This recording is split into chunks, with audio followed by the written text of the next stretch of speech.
Nos anos 80, fiz parte de um coletivo, né, de um grupo, que era o Tupinambá, que vem de um poema de um geógrafo da USP, do Antônio Roberto Moraes, um grande professor da USP, discípulo do Milton Santos, que falava assim: você tupi daqui, é tupi de lá, é tupiniquim ou tupinambá? É uma pergunta. Então, o Tupinambá virou esse grupo que foi para a rua, foi conquistar o espaço urbano dentro de um processo de reconquista democrática, saindo de uma situação sinistra da ditadura. A rua é um espaço, é um campo onde essa desigualdade se mostra de uma forma muito cruel. E não só as pessoas, não só crianças, mas também os objetos, as coisas, né? Há um sintoma das pessoas jogarem as coisas fora num espaço que é comum. E nesse processo, eu acho que comecei a coletar objetos e a interferir em cima dos objetos, né? Então, essa porta, ela pertence, ela participou da intimidade do drama humano, né? A obra está aqui, com esses seres robóticos, assim, que meio de uma certa forma já há quase 40 anos anunciavam esse momento que nós estamos vivendo, né? De robotização das relações, né? De uma nova etapa de tecnologia, de uma forma já um pouco assustadora, assim.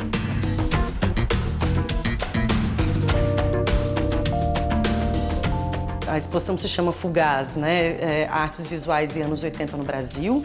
Então, o título dela vem de uma música, né, da Marina Lima, do Antônio Cícero, que tem essa relação, que pra gente, ao longo da pesquisa para a exposição, começou a fazer muito sentido, porque tanto lidava com essa noção da efemeridade, né, de uma geração, quanto também dessa noção de gás total, né? Nos orgulha muito de ser a primeira exposição que tem obras de artistas de todos os estados do Brasil, né, que começaram a produzir entre 78 e 93. Então, a gente queria pensar a geração 80 a partir de um recorte mais amplo do que 80 e 89.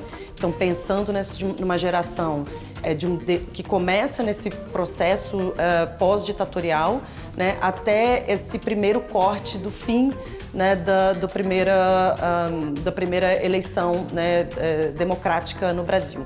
Então, nesse recorte histórico, a gente entendia que existia também muitas questões que são artísticas, né? São debates artísticos que estão acontecendo nesse momento, que tem relação com a expansão do mercado, né? Que tem relação com a possibilidade de organização das pessoas de forma coletiva e de ocupação das ruas, e que tem relação também com a exploração de novas linguagens, né, no campo da arte.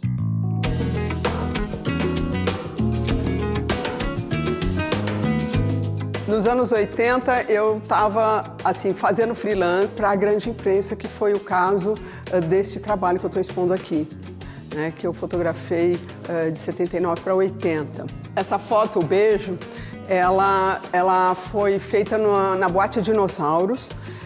Foi uma pauta que me pediram para fazer, que era uma pauta nacional sobre as lésbicas no Brasil.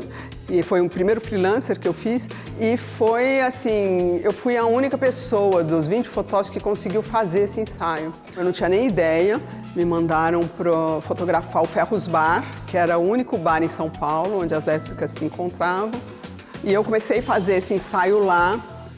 Fiquei amiga das meninas, porque eu ia todo dia lá, né, à tarde, conversando com elas e tal.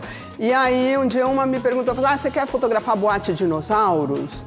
Eu falei, o que é boate? É uma boate que tem aqui nessa rua, que a gente se encontra à noite.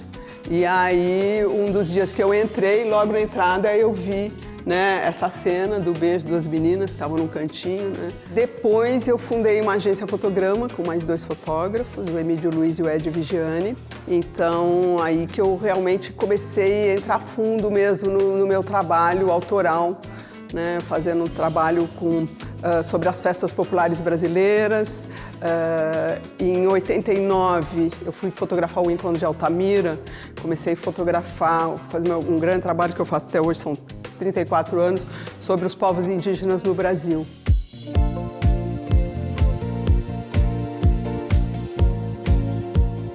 A exposição ela está formada por 5 núcleos. Todos os núcleos são nomes de canções, né, que foram feitas nos anos 80. Então, primeiro de tudo, né, como o nosso recorte ele tem uma relação muito grande com o contexto histórico. Então, a gente entendeu que isso era o núcleo, que é o Que País é Esse, né, que é uma música que é interpretada pelo Legião Urbana. E esse é um núcleo que reúne obras que estão mais diretamente relacionadas à discussão entre arte, política, cotidiano, né, e sociedade nesse recorte histórico proposto. O segundo núcleo, que é o Beat Acelerado, que é uma música da banda Metrô.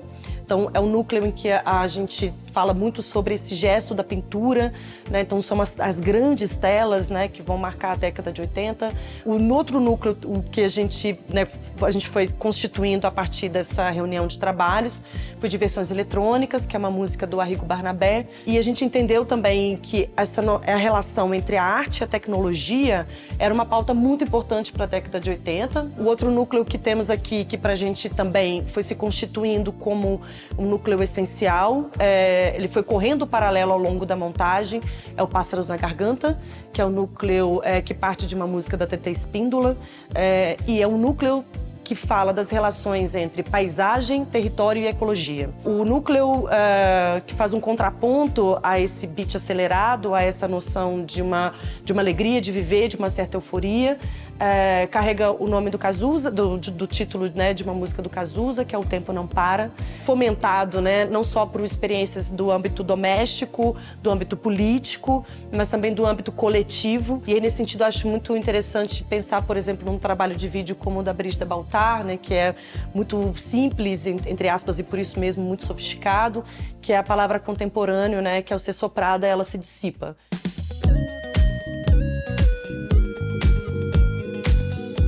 Serge Nekrlytchev, que é o autor dessa pintura, ele é um grande artista paulista e esse trabalho ele foi praticamente feito ao mesmo tempo que a Porta, porque nós nesse momento não era mais o Tupinambá e a gente compartilha um ateliê conjunto, né? Eu vi nascer esse trabalho, né?